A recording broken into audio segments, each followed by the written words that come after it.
The ancient strategy of dividing and conquering is still an effective strategy. So if you are fighting a war or gaining a competitive advantage in economics, this divide and conquer strategy is very effective. Today I'm going to talk about Vietnam and how it's using this strategy to globalize and also win the international trade war. So Secretary of State Blinken came to Hanoi a few weeks ago. One is to also boost the international trade between the US and Vietnam. And two is also to do the groundbreaking for the new US Embassy in Vietnam that will last for the next 50 or 100 years. And I am standing here in front of the US Consulate here in Ho Chi Minh City. As you can see, there are a lot of people waiting for different relationships with the United States. Also, during the trip of Secretary Blinken, on behalf of President Joe Biden, also sent an invitation, General Secretary Wing Phu Trong, and made a visit with him as well. And corresponding with the Asia visit, Blinken sent an invitation to visit with China, but the Chinese parties decided that they would cancel or not schedule an appointment. The cancellation of meeting with Secretary Blinken may be due to the spy balloons of the Chinese that were sent over in February, or because the United States went to visit Taiwan last month. So these are political issues that have been arising.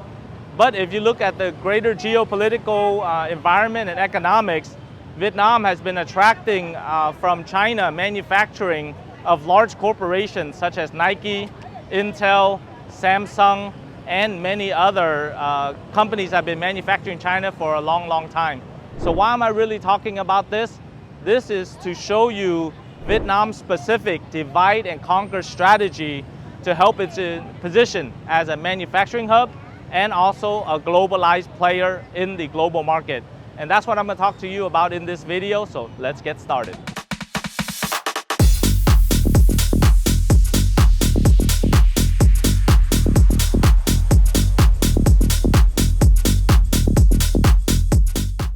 Hello, my name is Ken Duong, international and immigration attorney with over 15 years of experience helping individuals and companies relocate, invest, and also live all over the world, including the United States, Grenada, Vietnam, Portugal, and many other countries. But before we get into the topic today, make sure that you like our Facebook page, subscribe to our YouTube channel, and click on the bell for notifications for all the interesting news on investing, retiring, getting second citizenships, and also residency and work permits. Let's talk a little bit about the history of the trade war. The trade war is considered an economic conflict between the United States and China.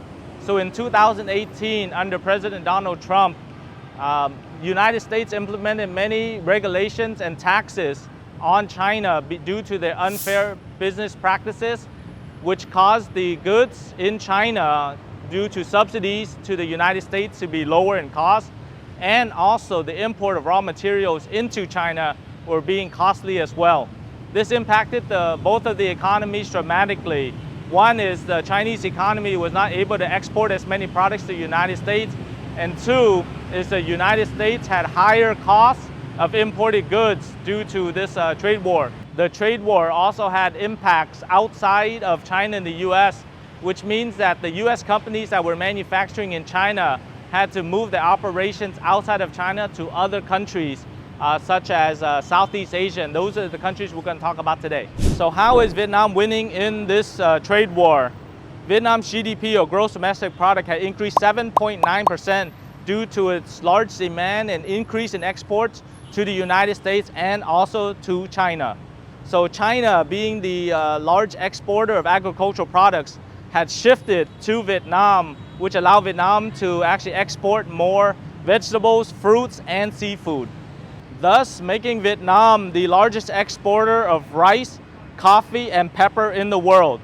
In a nutshell, large companies and manufacturers are willing to relocate their manufacturing in Vietnam. However, they're not willing to overspend for the relocation costs. So in order to attract relocations, Vietnam's attack plan has two particular strategies. The first one is dealing with agreements. So Vietnam has been signing a lot of free trade agreements, and the most notable one is in June 2019 is the Vietnam-EU Free Trade Agreement. that literally brought to zero or lowered dramatically the taxes between goods and services that are exported to the EU and also imported from the EU.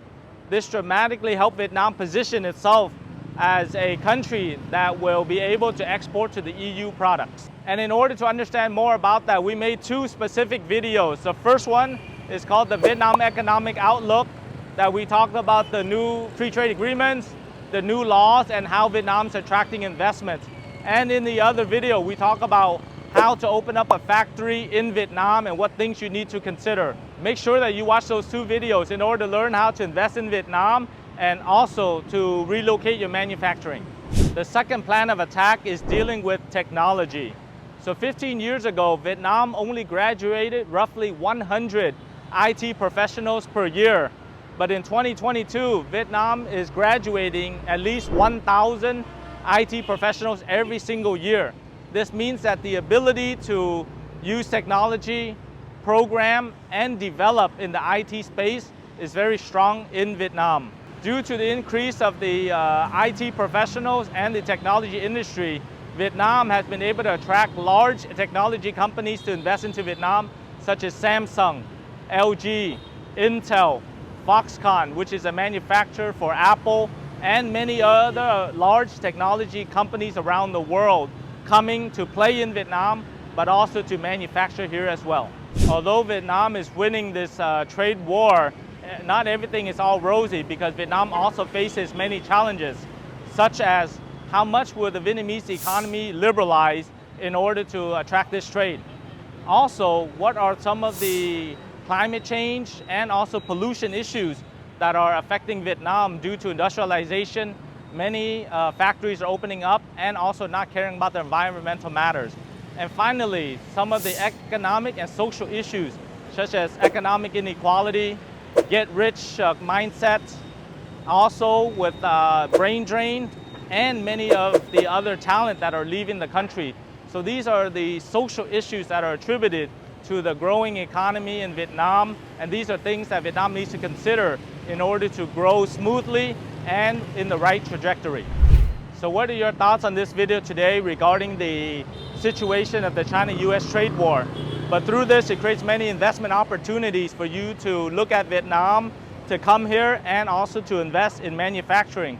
But we also have experience in helping in food and beverage industries, convenience stores, and other retail businesses that you can use to apply for your DT4 investor visas and work permits as well.